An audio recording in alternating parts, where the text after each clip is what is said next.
And I think we have the same bans here on the side of Gen G, so lots of smiles and good hopes here on the side of T1 because they know that, you know, they've got it again. I've seen this movie before, you know? Not instantly this time because they want to think about what comes next. If we do see any changes, we can rewrite this story, actually. This is going to be the director's cut of the Faker bot lane story. But look, I mean, they do bring Ruler onto the Kalista once again. Range advantage there can make it difficult to snowball the lane. And there's the Jarvan. All right. Yeah, you'd have to imagine. Obviously, Ruler has played his fair share of Kalista, 25 and 10 on the pick. Already, we saw Ruler get a nice amount of poke onto Gumayusi. 1, 2, 3. Can be pretty annoying for Rascal on the Camille. The melee Camille. But looking for hard engages as we may have a bit of poke, a little bit of extra poke, some pressure perhaps onto the bottom side, but not even a spear thrown. Well, is actually bot side. And he gets the scuttle, but LM is here. Here we go, flash on in, one combo, can they do it? The last auto is not enough, LM tries to tank it up, and we have the speed boost coming in now with the acceleration gate, and just barely. That was on a knife's edge, but they make the gank work in the end. Yeah, good tank there from LM. The execute damage that does come from this pick. Now, Kana doesn't have any summoner. Yeah, he does not. And the Camille, very consistent with the stun. Here it comes. The spear a little bit to the side there. But Kana, I believe, should still be run down here. We'll see if they do have the damage as the spear comes out. Clid should have this lead, and there it is. Clid picks up the kill. Too over-aggressive here, as we are going to take another look at this gank up in the top side. Yeah, the acceleration gate was used right before this for Kana, so he doesn't even have that. And even though the spear doesn't hit, there's just too much damage here. More importantly, what's happening in live BDD? Just gonna get flashed on, but the exhaust is there. They still have the damage as Ruler. Meanwhile, Kana being very aggressive again. Clid is rotating back up, so see if we see once again. This is rough for Kana. He's gonna try to turn it onto Rascal. Here comes the Pantheon Light, desperately trying to get on in there with the Ignite, and he will pick up the kill, but LM did also take out his jungle opponent. And now we got a little bit of a 1-on-3 here. LM pushing the issue a little bit too far. BDD, though, with no ultimate. Will now head back mid, but gonna take a look at this fight again. Look at where Pantheon is right now. There's pings on him. They have vision on him on the minimap. Pings coming through. They know he is not in range to ult in to actually save this. So the go button is pressed. They go in. And unfortunately, Faker's just not there for the save. Faker actually has a wave that's pushing on his lane right now if you look at the minimap, because we know what happens in this exchange and in this fight. But he actually has to clear it first, or tries to, and he actually abandons it as he rotates up. So he's just so late here. So it ends up being a trade 1-for-1 here until BDD arrives. Faker is a little bit slow to the party. LM gets stunned and is blown up here as Faker just has to back away. As he is here. Caster Blessing on this one. No flash this time for Keria. Oh, the hook! Okay, there we go. Hook is going to land, but we do have the Fate's Call coming in. Ruler looking to potentially counter-engage, but the sleep on a life, he throws himself in to the danger, as they're going to be looking for a dive here. We got Pantheon looking for that angle. Rascal takes the right one. He is going to flash south away from the Pantheon with a flash over the wall. Exec Ultimatum looking to buy some time. Rascal getting that speed up. The Trouble Bubble is going to miss.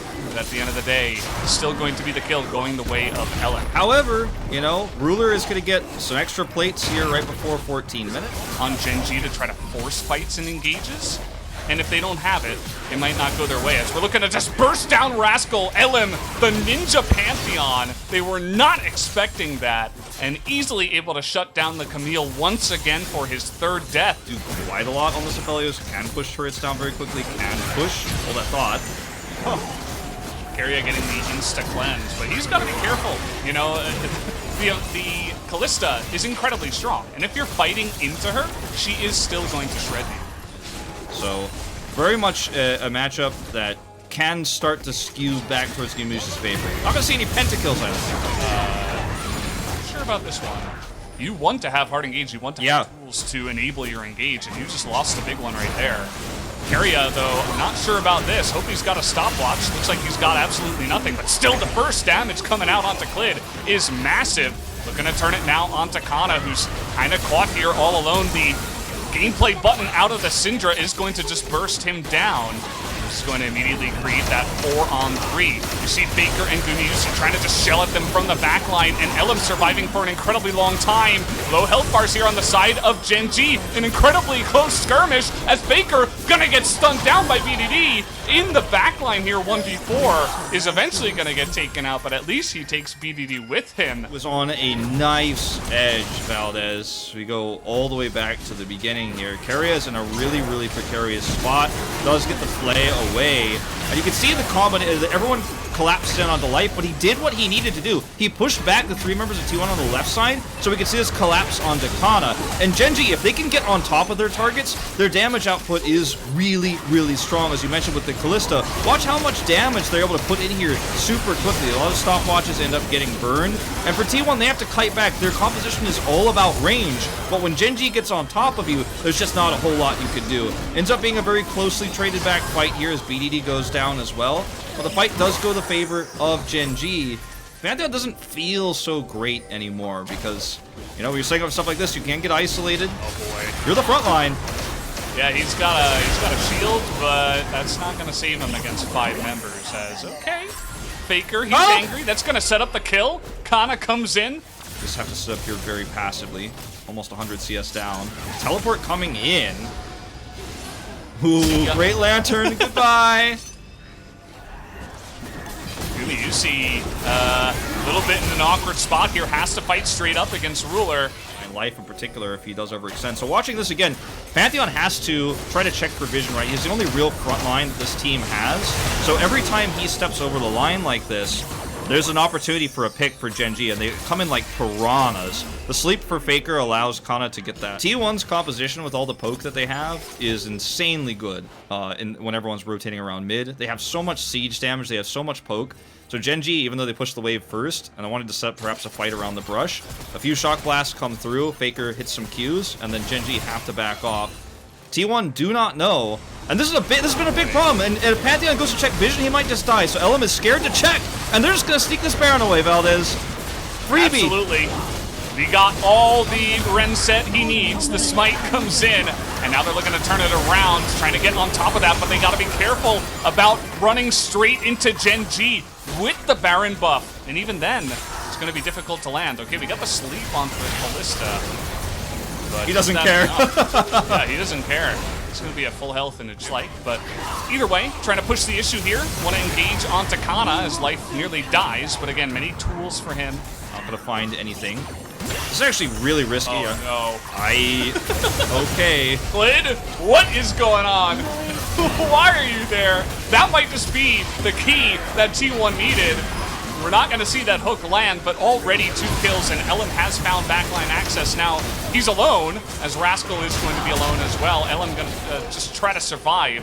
Will dodge his teammate's lantern and die. So, not going to be the case there. T1 got to be careful. Gen G just have to buy going time. to miss. They have to buy time here because this is a fight they've lost. If they could buy a little bit more time and try to slow this down, maybe they can delay the Baron that T1 want to grab. But Kana teleports back, and he's got insane movement speed.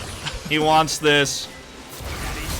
Spell shield deleted. Well, let's start the Baron. So even though it was a nice pick by T1, Gen G's still going to hold on. Really nice disengage considering the circumstances. Unfortunately, he should just not have been there. Clid should not have. When you have this much poke and insta burst on anyone who gets slept, when you don't have the comp set up to defend this, you can't be here. Life is taken out as a second casualty. Elam comes over here to try to get the cutoff. BDD with a perfect stun to help slow this down. Elam buys a lot of time there, but does end up going down to the Syndril, so that's another trade. That means step into some of these brushes and start heading towards Baron. T1 are quite literally taking shots in the dark to try to poke them down and chase them. As sleep does go off onto Life here. So much burst damage, but he's going to survive. This could be the go button here. They're going in. All right, Elam is going to get engaged upon Life. The only one, a 3-man play coming in from Keria, but he gets burst down immediately as Life is going to engage. The double knockup with the flag and drag is massive. And now Gumayusi all alone trying to 200 years. He is not going to be able to. Gen G, they find the engage that they were looking for. Life smurfs it so hard in this team fight, and they might just be able to push it in the game. You know what I said earlier when I said, you look, this team fight they had on Drake way earlier, where I said it shows that functionally this team can fight. It's so difficult to execute. The CC they have is hard to actually pull off, but Life pulls it off in a phenomenal last minute, last hope fight here for Gen G to close this one out early. Pulls it off here, and they are going to wipe T1 and close this series out. But what a phenomenal game played by both sides. Vision control, though, beautiful for Gen G, executing this composition, getting an early lead, and fighting well around T1's poke, controlling where they were at every moment, not allowing T1 to find any routes back into the game. I love the itemization. I love the way that Gen G played that mid to late game against what T1 were bringing. They prepared for that exact moment. And as I said, that was going to be the game, essentially. Whoever was going to take that fight would probably end up winning the game. Now, it ended up being just a, 5v0 stomp in the fight, so Gen G were just able to straight up win off the push. But let's take another look at the replay and break down how this fight even happened. Yeah, Life goes super low health here, takes a ton of burst. They get the stun onto Pantheon, but Life is ready to go in. He knows that they're actually not that far away. The Flay is big here for Keria, but he's burst down, and now this is a fight that they just simply can't win, and they're on they're on the wrong side of the map. As look, Life goes in, gets a big knock up here on the flag drag, and Kana's burst down by the Syndra ult. Life survives throughout all of this, but that's exactly what they needed. But unfortunately, T1's on the wrong side of the mid lane. They can't get out. There's no retreat. They lost Keria. There's no peel, and Life makes a super game. The Kalista control that was partially, in fact, to Life. As you could take a look at the post game stats here and how much damage we did see in the bot lane for Ruler, but